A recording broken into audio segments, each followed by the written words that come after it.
Hi, I'm Doug Boynton, and you're listening to WHRO's Weekly Edition, where we highlight the week's news and stories happening in our region. In this week's program, a Department of Defense project that trains veterans to teach is being nixed. Advocates are doing what they can to save it.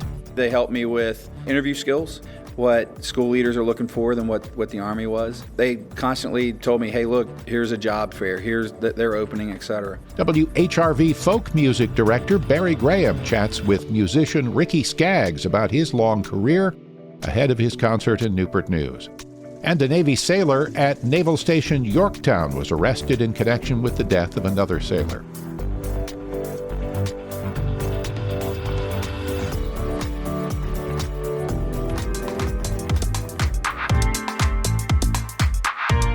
It's WHRO's Weekly Edition. As we get into this week's program, we take a quick look back. October produced another impressive month for passenger traffic at Norfolk International Airport. WHRO's Barry Graham brings us the latest numbers.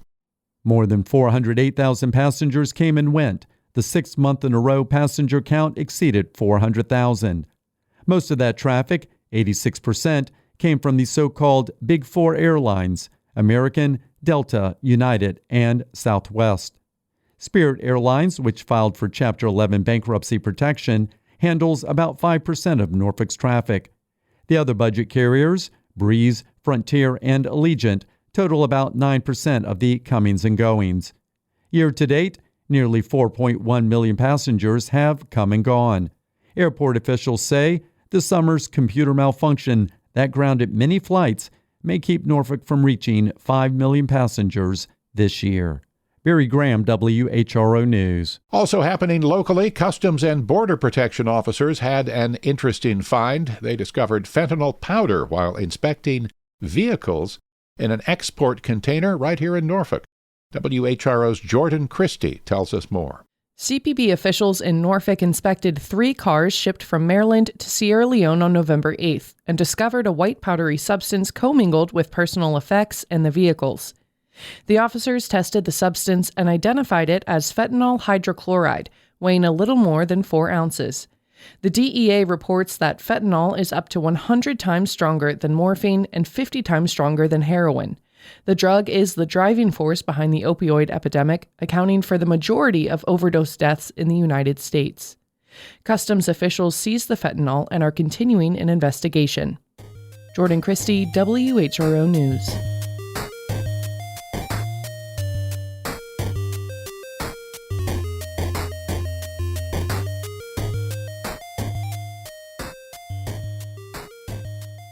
Across the country, at least 1 in 5 college students is also a parent. On the local side of those numbers, some Virginia community colleges are offering a new program to support those who are parenting solo.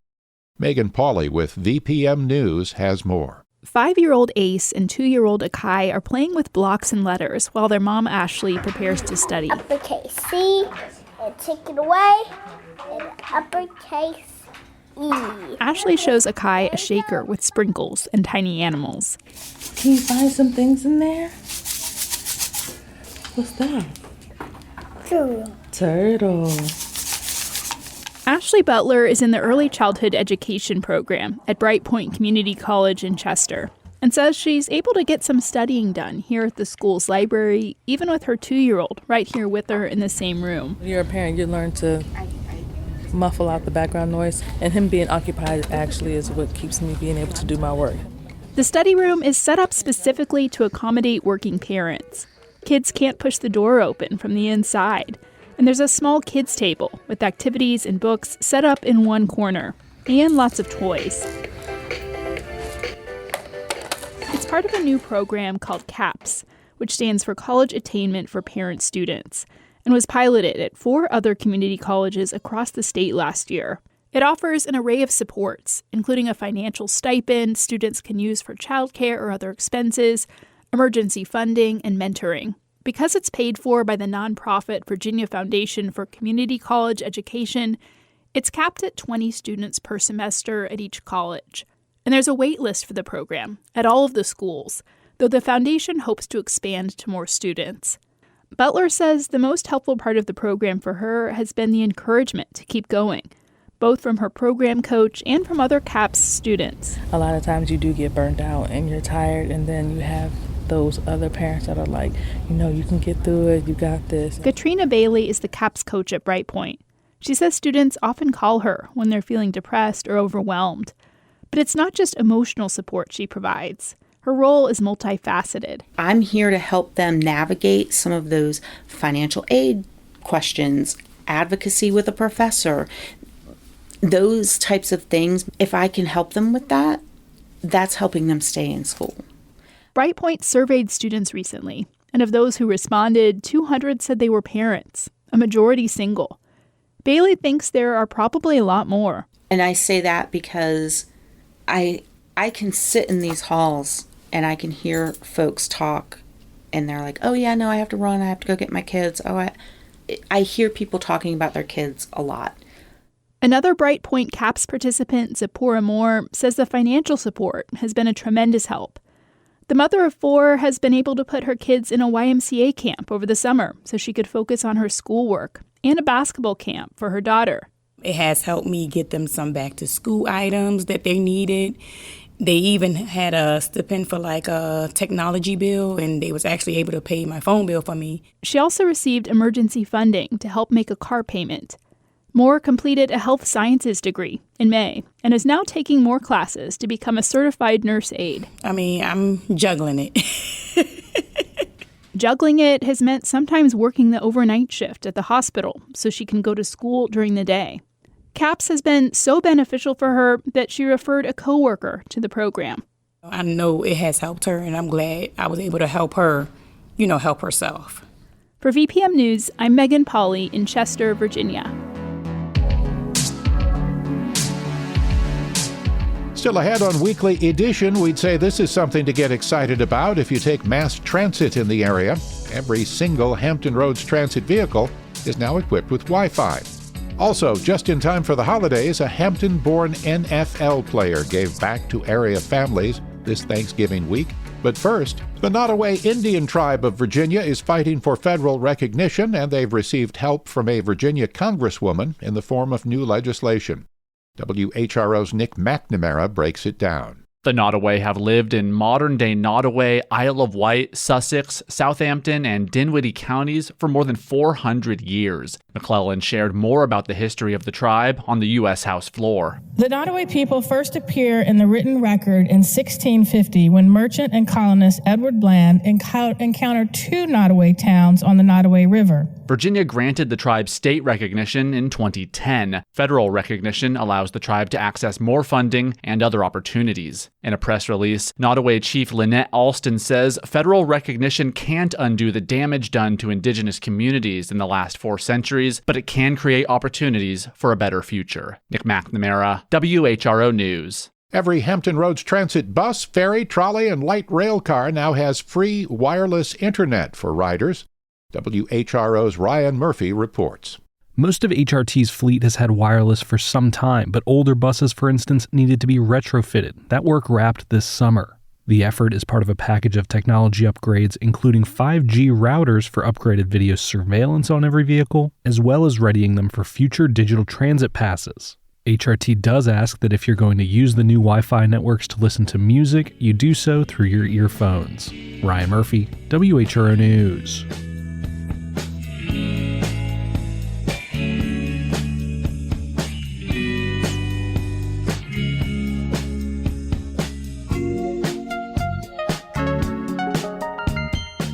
A Department of Defense program that's helped thousands of veterans become teachers is about to end. Advocates say the program should still be saved. WHRO military reporter Steve Walsh has this story through the American Homefront Project. Reminder, we do have our test coming up towards the end of the month. All right, our quarter's going to end pretty soon thereafter, right? James Kimbrough is showing his high school government class how states draw legislative districts. He has been teaching for 8 years in the Hampton City schools in Virginia. The retired lieutenant colonel found teaching after a 22-year career in the Army. We teach in the Army every day, helping them be better versions of themselves. I'm just catching them instead of at 18 after they've enlisted. Now I'm catching them anywhere from 14 to or on up to the 18 as they're leaving out of high school and starting their adult journeys. The most difficult part of becoming a teacher was navigating the process, he says. Kimbrough was mentored through the Federal Troops to Teachers program, which over the years has given grants to states and provided direct aid to some veterans who want to teach. Kimbrough says a state-run office at William & Mary in Virginia guided him through the certification process. They helped me with interview skills, which is way different, what school leaders are looking for than what the Army was. They constantly told me, hey, look, here's a job fair, here's their opening, etc. Luckily enough, I got a phone call from them one day, said, hey, you ought to consider looking at Hampton. Troops for Teachers was originally created by the Department of Education and was turned over to the Pentagon 10 years ago. But a Government Accountability Office study found that the Pentagon frequently changed the rules and failed to promote the program, and participation has declined. The Department of Defense shut down the program in 2020, and although Congress rescued it in the 2021 budget, it's been on the verge of closing again ever since. Many states dropped their placement offices, which dramatically lowered the program's reach. I think they've just been unaware of the program and unaware of the help that's needed. Ed Golick is the military liaison for the Virginia Troops to Teachers program. That's one of the last state offices still open. Though Congress has authorized the program into 2027, they didn't fund it, and Virginia officials say they haven't heard from the National Program Office since May. Virginia will run out of money in the next several months without additional funding. In the meantime, they go to local bases to recruit new participants. Because if you go online and try to do it yourself, you're going to be fully confused and frustrated. And then that doesn't help to retain you to become a teacher. The American Legion helped rescue Troops to Teachers when it first shut down in 2020. Senior Policy Associate Kevin O'Neill says the group continues to lobby for it on Capitol Hill. There just doesn't seem to be an interest on DOD's part to better advertise this. Right now, the program is mainly being promoted by the few remaining states which still have local offices. O'Neill says some states have provided money to keep the program running. The states have played the most critical role in this. However, if the transitioning service member is not made aware of this program, it's unlikely they're going to go back to their home state and just happen upon it. It's very unlikely. The National Office of Troops to Teachers responded to a request for comment by saying the program is currently operating with minimum staff and resources and could not offer someone to interview. Steve Walsh, WHRO News. After this story was posted to the American Homefront Project, William & Mary agreed to fund the Virginia Office of Troops to Teachers through June, hopefully to give organizers time to find a permanent source of funding. A Hampton-born NFL Players Foundation distributed 400 frozen turkeys and Thanksgiving fixings to the community on Monday. WHRO's Nick McNamara reports from the event. We got about 2 solid hours. We're going to give it out till it's all gone. The Tyrod Taylor Foundation has been doing this for 6 years now. Juanita Staten was close to the front of the line when things got started at 11 a.m. at Darling Stadium. She had nothing but praise for the event. I am a fan of Tyrod Taylor, okay? And, he do it every year. It ain't nothing that he won't do. The Tyrod Taylor Foundation partnered with Kroger's Mid-Atlantic division to make the giveaway possible, while Hampton High football players handed out the turkeys. Foundation Director Riddell Spinks says the event is driven by the Taylor family's passion for tackling food insecurity and for serving the underserved. Nick McNamara, WHRO News. A Navy sailor stationed at Naval Weapons Station Yorktown was charged in connection with the April death of another sailor. WHRO's Sienna Morales reports what's next. The unnamed sailor was charged with negligent homicide, as well as lying to Navy investigators about the incident. Master-at-Arms 3rd Class Lyndon Joel Cosgriff Flax died during a training exercise on the York River in April. It's not totally clear what happened, but the Navy says Cosgriff Flax died in an incident with one of the installation's harbor security boats. Records released by the Navy say the unnamed sailor drove the boat unsafely and failed to maintain the safety of the crew. The sailor was also charged with 2 counts of dereliction of duty. The Navy is not naming the sailor until charges are referred to a court-martial. Sienna Morales, WHRO News.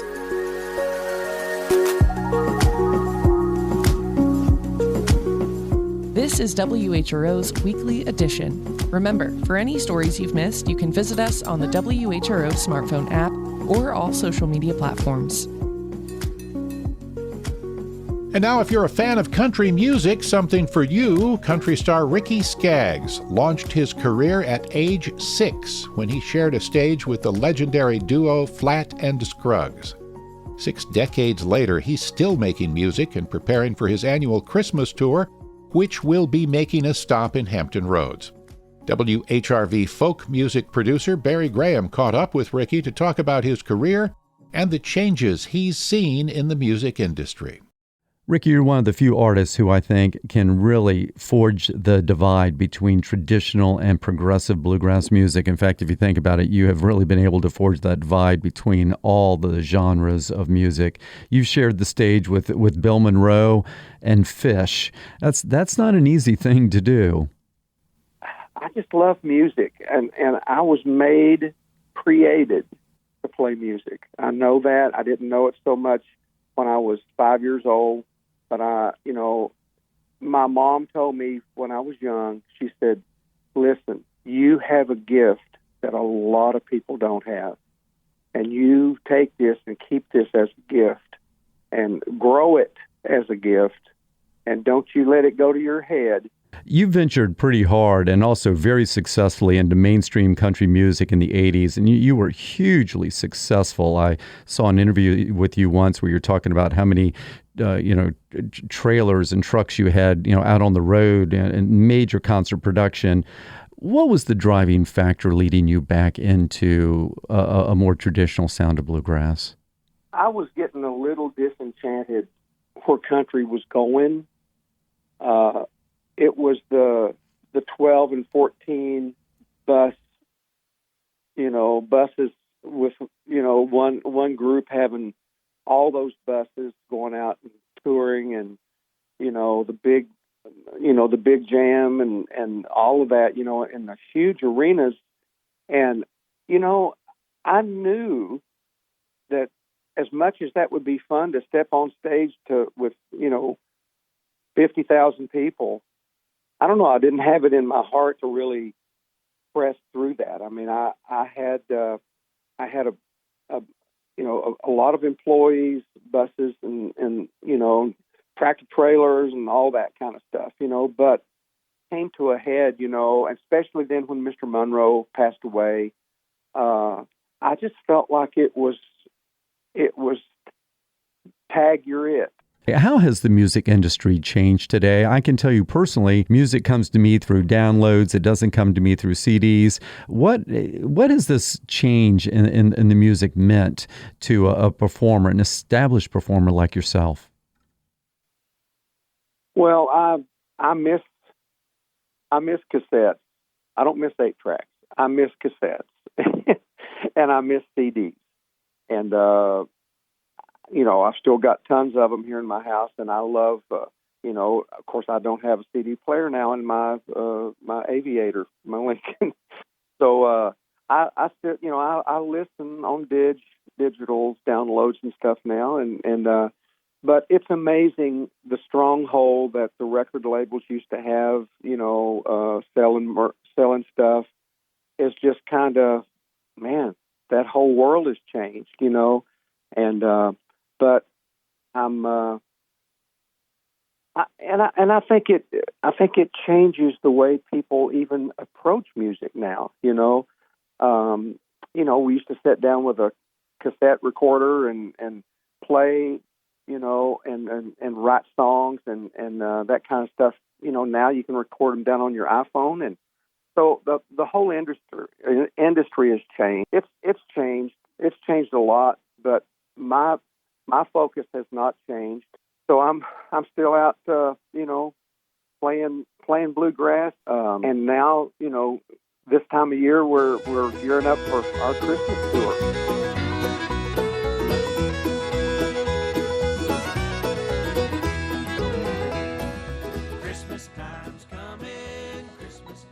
Ricky Skaggs' holiday concert will be at the Ferguson Center for the Arts on December 11th.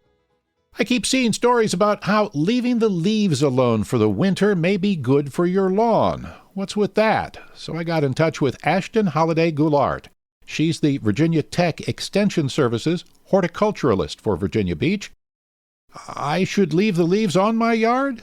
That does make sense, and it is completely true. A lot of our native insects overwinter in leaf litter. And by disturbing that leaf litter, it can often destroy that ecosystem for our native insects. That seems counterintuitive, that you're keeping sunlight away from the lawn. So most of the time, depending on the location that you're in, your grass is dormant anyway. So it's not necessary for it to get a lot of light to continue being healthy.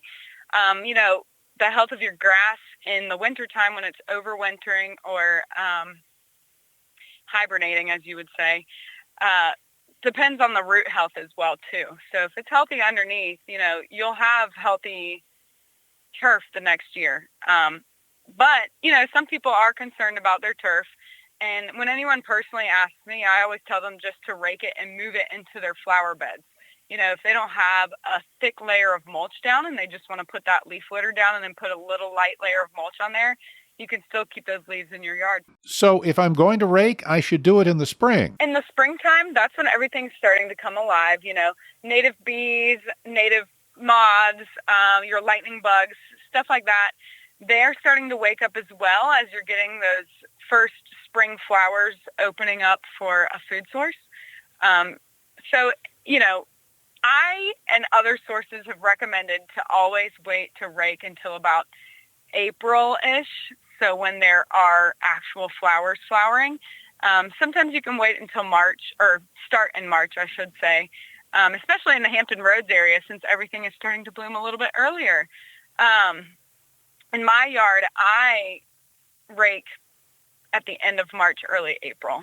What am I forgetting to ask? I just like to tell people, so this is something that I am trying to make my neighborhood more aware because we do have more manicured lawns, is you can leave the leaves. And I know some people just hate the eyesore of it, but I like to lead through example. So my husband and I bought our first house, and I'm starting to do that in my lawn, of leaving the leaves. And there is a resource that you can print off from the Xerces Society, and it gives you it's kind of like a sign that you could put in your yard, and it's leave the leaves. Leaves are habitat and not trash.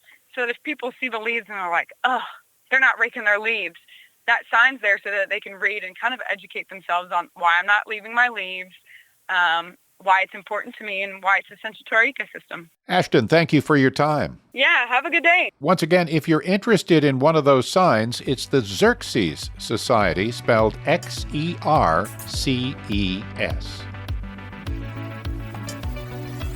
You've been listening to WHRO's Weekly Edition. We had help today from WHRO's Steve Walsh, Jordan Christie, Barry Graham, Nick McNamara, Sienna Morales, and Ryan Murphy, and Megan Pauley with Virginia Public Media. Also, Connor Worley.